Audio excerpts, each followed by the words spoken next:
Assalamualaikum semua, saya Ustazah Izzah. Ini merupakan tajuk yang akan kita sama-sama pelajari. Assalamualaikum Izzah. Waalaikumsalam Fatih dan hai Steve. Dah lama ke tunggu kami berdua?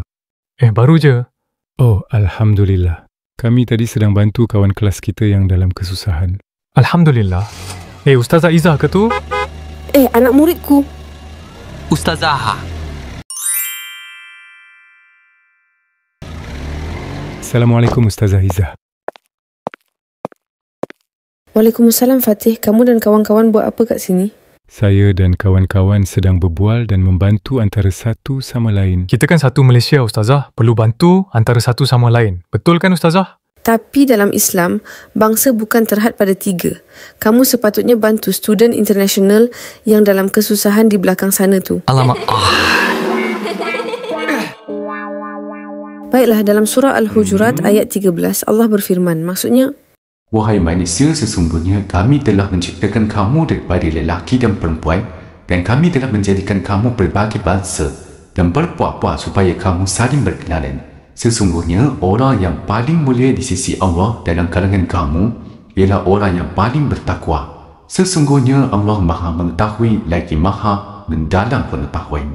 Ianya diturunkan berdasarkan kisah Bilal radhiyallahu anhu yang telah dipandang rendah kerana dilantik menjadi muazzin melaunkan azan semasa pembukaan kota Mekah. Dia merupakan seorang hamba yang berkulit hitam. Lalu turunlah ayat ini. Ini menunjukkan bahawa Islam tidak membezakan darjat seseorang itu berdasarkan rupa paras, keturunan ataupun harta, tetapi yang dilihat adalah tingkat ketakwaan kepada Allah. Melalui ayat ini, kita dianjurkan untuk menjalinkan interaksi dan kerjasama yang akan saling melengkapi antara satu sama lain seperti perkahwinan antara lelaki dan perempuan.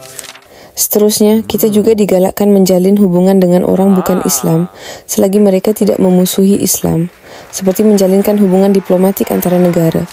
Bukan itu sahaja, melalui ayat ini, kita seterusnya tidak boleh menafikan serta hendaklah mengiktiraf kemuliaan harga diri manusia tanpa mengira rupa paras dan etnik. Akhir sekali, kita juga dianjurkan untuk menjalinkan perpaduan dalam hubungan yang harmoni antara masyarakat berbilang kaum, bangsa dan budaya. Jumpa kamu 3 orang ni lagi. Ustazah Izzah rupanya. Kami rasa kami dah faham apa yang telah Ustazah ajar dalam kelas hari tu. Kalau macam tu, apa respon kamu bila tengok pelajar international hari tu? Hi, can we help you? Oh, yes, of course, my pleasure. Wow, such a great community here.